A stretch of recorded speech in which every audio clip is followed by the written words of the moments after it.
Hello everyone, it is your favorite Gucci. I want to thank everyone for watching my very first vlog and subscribing and sending me your questions. If you did not subscribe, please subscribe. I need 100 subscribers to get a URL. So if you want to make it easy for me, to make it easy for you to navigate to my page, subscribe. Help me get to 100. So out of all the questions that I received, I chose 10.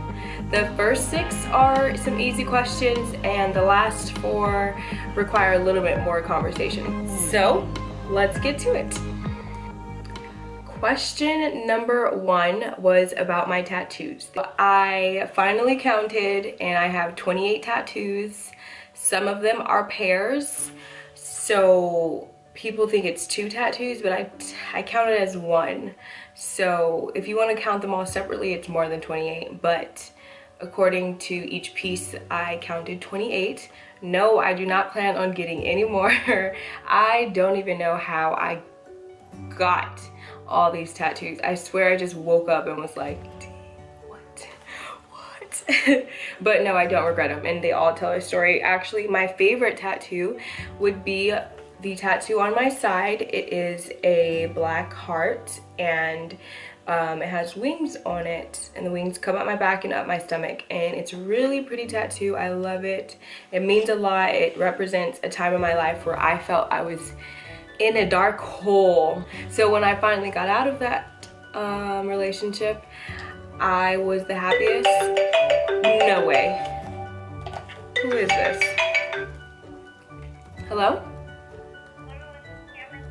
Yes. Okay, I'll be waiting. Okay. Thank you. All right. You're so welcome. Have a good day. You too. Bye-bye. Sorry, back to what I was saying. I don't even remember. Oh yeah, so when I finally got out of that relationship, I felt so happy and so free and ready to work on me, and it was a long process. It was like a 10-year process, to keep it real with you. So that tattoo means the most to me. Number 2, I don't know what a relationship is, so I couldn't answer that question. I'm just playing. Okay, so the 3 most important aspects. I would say the first one would be to love me for me. The second would be attention, and the third would be trust, of course. We can start off with trust. I mean, it's not gonna go right if you guys don't trust each other. You might as well just forget it. So that's super important. Attention. I grew up with siblings. I was never alone, so I need attention. I need to be touching you. I need all of that. So I need attention, a lot of it, or I'll die. And the other and last, and I would say most important one for me, would be to love me for me. I have been in previous relationships where the other person was trying to change me. I mean, I'm definitely down to change for the better and to grow, but I can't change the fact that I have a lot of tattoos, or that I have a child, or other little stuff like that. So I need the next person that I'm with, if I ever get with anyone ever else again. They need to love me for me. So yes. Number 3, my favorite Netflix shows. When I first started watching Netflix, I got into Orange is the New Black, so that started off to be my favorite. Then Narcos, which was better than Orange is the New Black because it's super savage. Quantico as well, I liked that one. It was very suspenseful. But out of all, my favorite Netflix show or series would be Revenge. And right now I'm currently watching Queen of the South. I actually think I just finished the first season and I gotta wait for the next. This is why I don't really like to watch shows, because I can't wait for the next one. Other than Netflix, my favorite shows would be Power and Animal Kingdom. And Animal Kingdom was actually filmed here in Oceanside, California, where I live. So it's pretty cool, and it's actually a good show, so yes. Number 4, I would say it depends on the culture, and I did not know this before school, so shout out to school and education. It definitely depends on the culture. So like here in the States, and we'd say Western Europe, eye contact would show confidence that you're interested in the person or what they're talking about. It shows politeness, they have your attention. In some cases, it can show some type of flirtatiousness. It's not even a word, but it can be a sign of flirting. And if you want to know something about me, that's how I flirt. I just stare at you, and then I get caught staring at you, and I'll keep staring at you, and then eventually you'll be forced to come talk to me, or at least come ask me why I'm staring at you, and then it goes from there. So I like that one. But in other cultures like Middle Eastern cultures and Asia and Africa, eye contact could be a sign of challenge, like challenging the authority. In Asia, it is actually polite and respectful not to make eye contact. So if you are in encounter with someone from the Asian culture and they don't make eye contact with you, they are actually, according to their culture, being very polite. So that is my answer about eye contact. Fifth question. I never really thought about this, but naturally I feel like my upbringing motivated me. I didn't have a smooth upbringing, so I definitely learned from all my mistakes, my family mistakes, my parents' mistakes, all that stuff. So I feel like that motivated me to definitely do better for my son. And honestly, I don't have a choice but to be more motivated, because I am a mother and it's just me, and for a while I had to play mother and father, so I gotta do it. I just have to do it. Sixth question, last of the easy questions. So if you did not know, May 26th, I graduated from MiraCosta Community College, and I got my AA in communications to transfer, and I am now transferring to a university to do 2 more years to get my bachelor's in communications.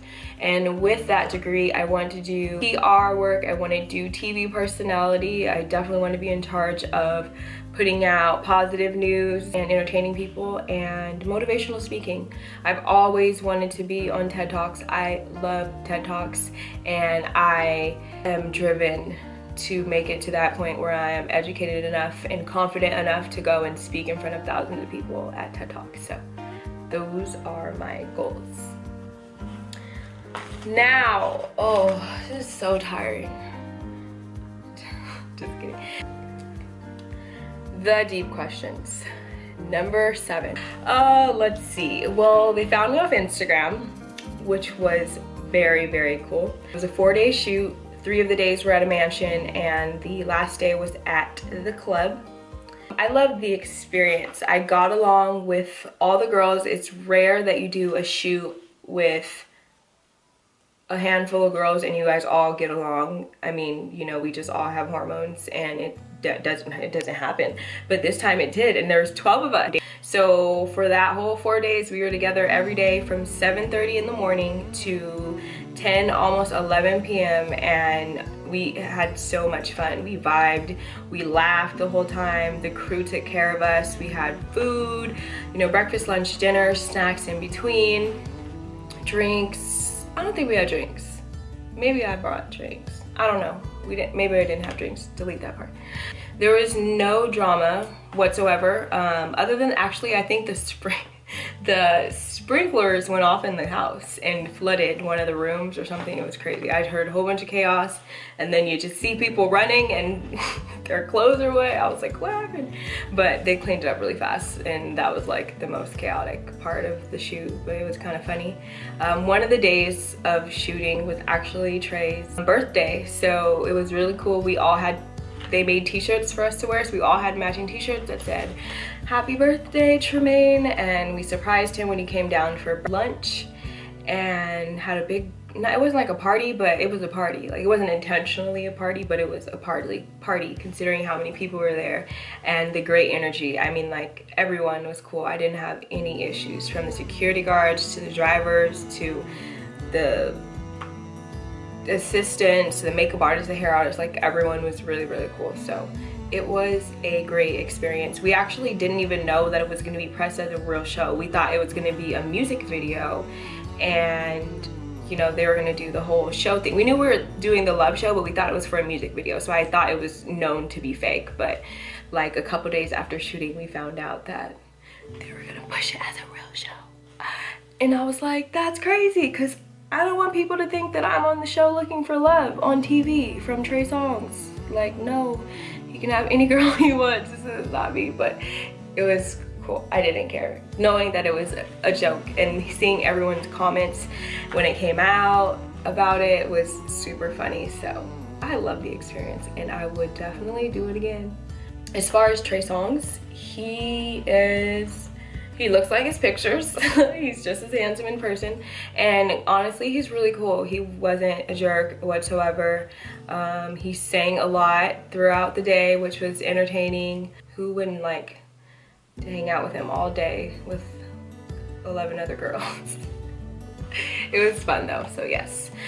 On to question number 8. Some positives would be the experience, to see how they create a set for a scene, or to see how they put together different scenes and make this video. It's amazing. I remember the first time I did a shoot in a warehouse, and I seen them build a dining room in the middle of the warehouse. That changed my whole perspective of movies, TV shows, anything on a screen, honestly, because after that I couldn't watch a movie without thinking, dang, is this in a real living room, or trying to think about what's outside of the range of the camera. So it's really cool to see, and you don't know how much other things are involved. It's not just the artists, it's not just the actors.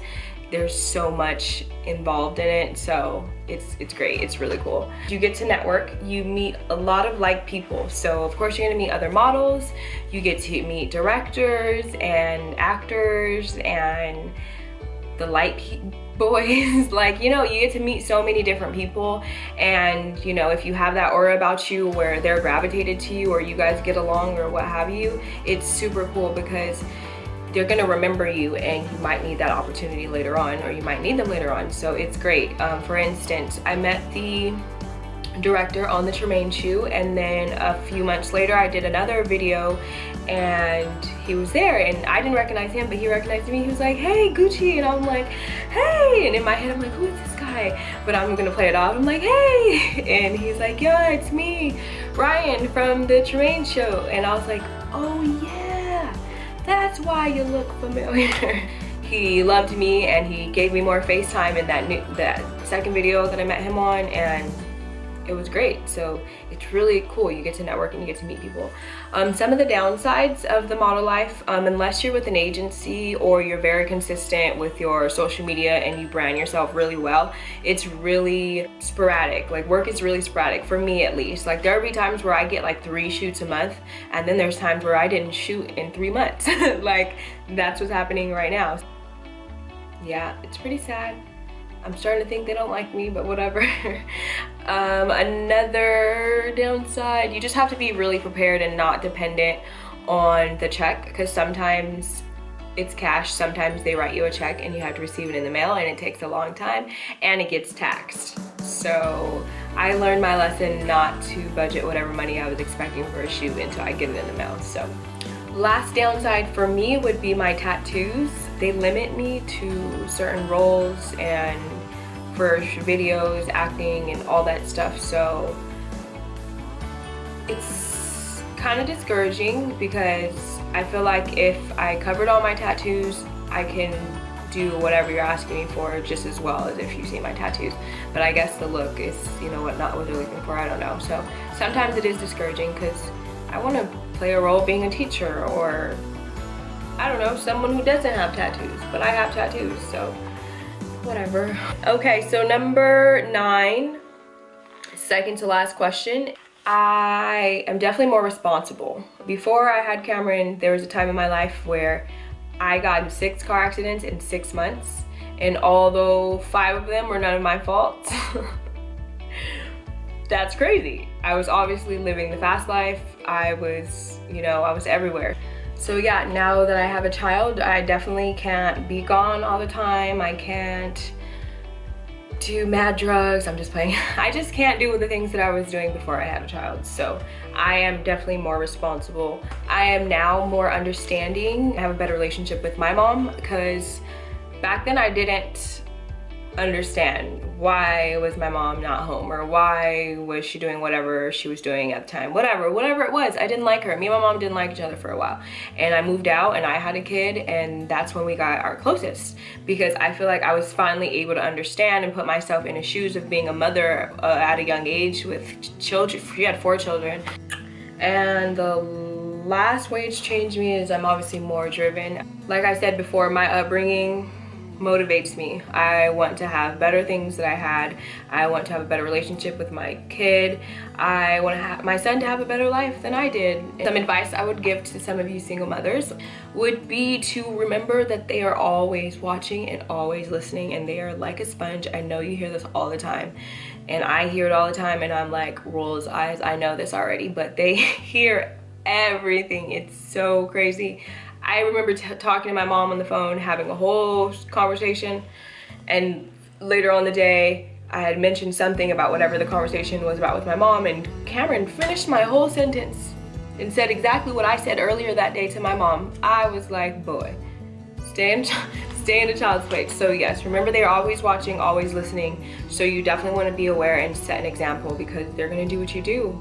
That's the first place of socialization, is at home with your family and the people that you grow up with. So that is very important.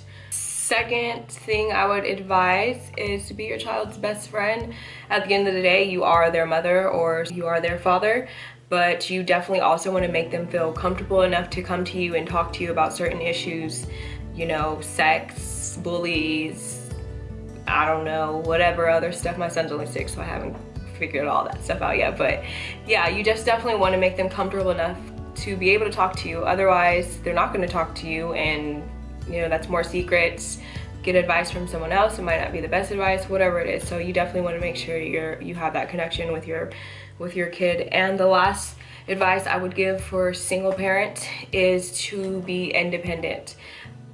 I've been independent since before I had a child, but now that I have a child and there's another person involved, and definitely when you're not with the other parent, you cannot depend on anyone for anything. Like, at the end of the day, it's me. If I don't get it, that's just the end of it. Like, and I can't be mad at someone else for not being able to do something for me. So I've always learned to stay independent and do not rely on anyone for anything. Do not rely on the other parent for child support or buy your child something. If you ask them, like, whatever it is, just grind hard enough to where you don't have to depend on anyone, because that is the worst feeling, to be sad or mad at someone else because they can't do something for you. Just doesn't make sense. So yes, independence. Last and final question, thank God. My throat hurts from talking. I'm just playing. Last and final question. I obviously want to leave a positive influence, but more specifically, I feel like majority of the hate crimes and the animosity between cultures or individuals is just a lack of knowledge. Just to keep it real with you, like, before I went to school, I didn't understand why certain people did certain things. I just didn't get it, and it doesn't affect me. I don't care, and I'm not mad about it. I just didn't understand it. And after learning about different cultures, I had a more clear understanding, and I felt more guilty to even think about judging this person, or to think that what they're doing is wrong or what I'm doing is better than them just because they're a different culture.